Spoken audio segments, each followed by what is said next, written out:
I want to bring in our ABC News senior Pentagon reporter, Louis Martinez, for more on this. So first of all, Louis, I guess I love your reaction here on this. I think we've all been on pins and needles here today waiting, again, because there was this ominous warning from Iran. So what are you seeing in the video here, and what are you hearing from the Pentagon?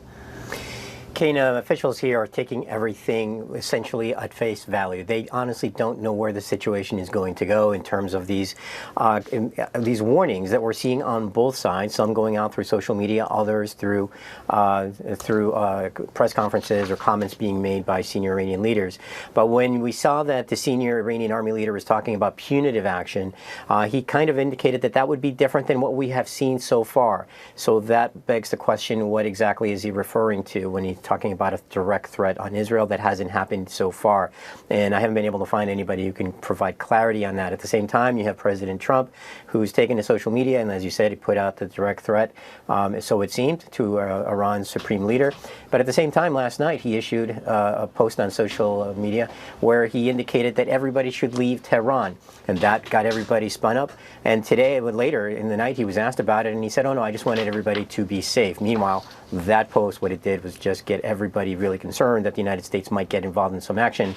And of course, we're not sure if that's actually going to be the case or not.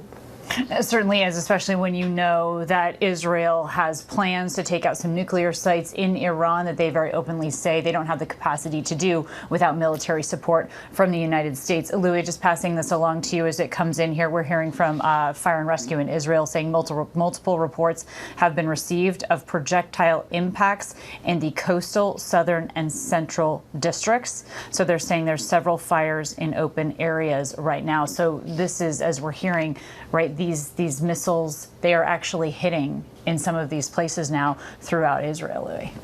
One of the things that we're learning this time around, Kana, is that it's about an 85% success rate against incoming missiles on the part of Israel.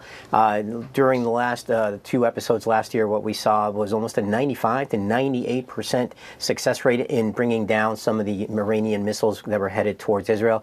This time around, about 15% of the missiles that have been launched have gotten through, and some of them are creating damage, as we've seen, and some of them are creating fatalities. And actually, in one incident, I know that led to hundreds of injuries over the weekend. So it reminds us that even though Israel has a very sophisticated aerial array, aerial defense system that can bring down long-range and middle-range Iranian missiles, they're not going to get all of them. And one of the things that we're seeing this time is that some of these missiles are hitting population centers as opposed to striking some of the military bases that they were targeting last year. Another thing, Kana, the United States is providing assistance and continuing to help Israel in shooting down some of these missiles.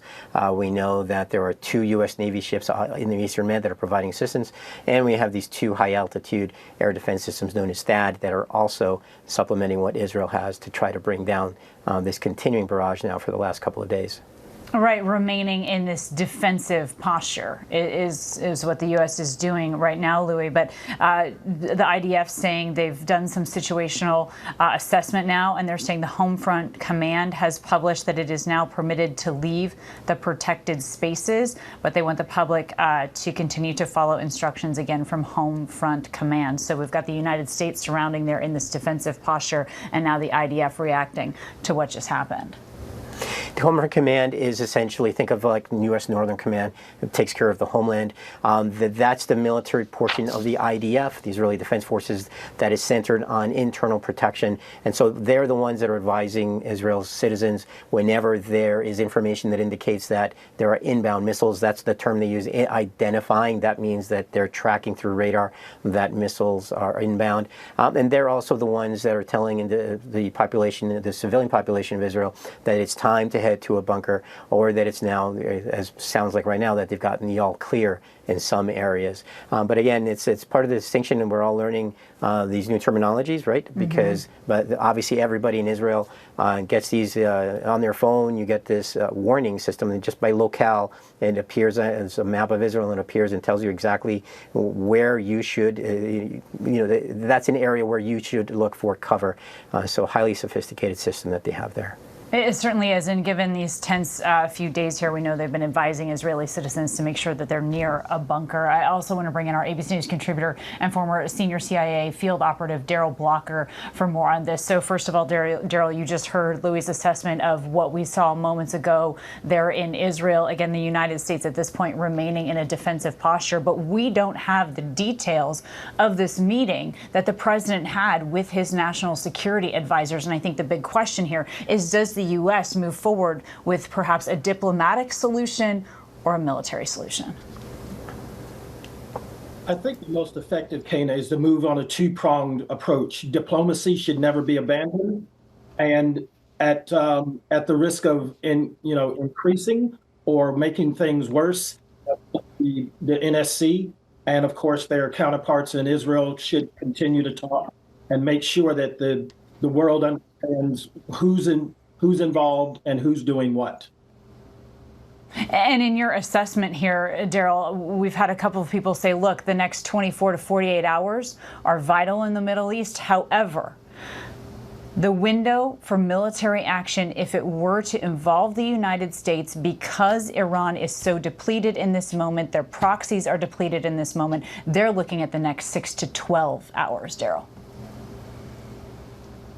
I think all those numbers and hours and days is really just a distraction. What is the most thing that everyone should focus on is that we need to ensure that civilians are not being targeted.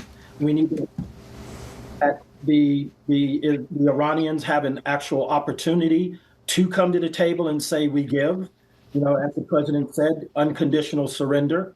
I know it is not something that the Iranian IRGC and their intelligence and security services want to do, but they are in complete disarray, and people are possibly being in danger of dying for absolutely no reason. Certainly the tension is escalating there minute by minute. Louis and Daryl, our thanks to both of you. Of course, this is something we will continue to follow throughout the evening here on ABC News Live.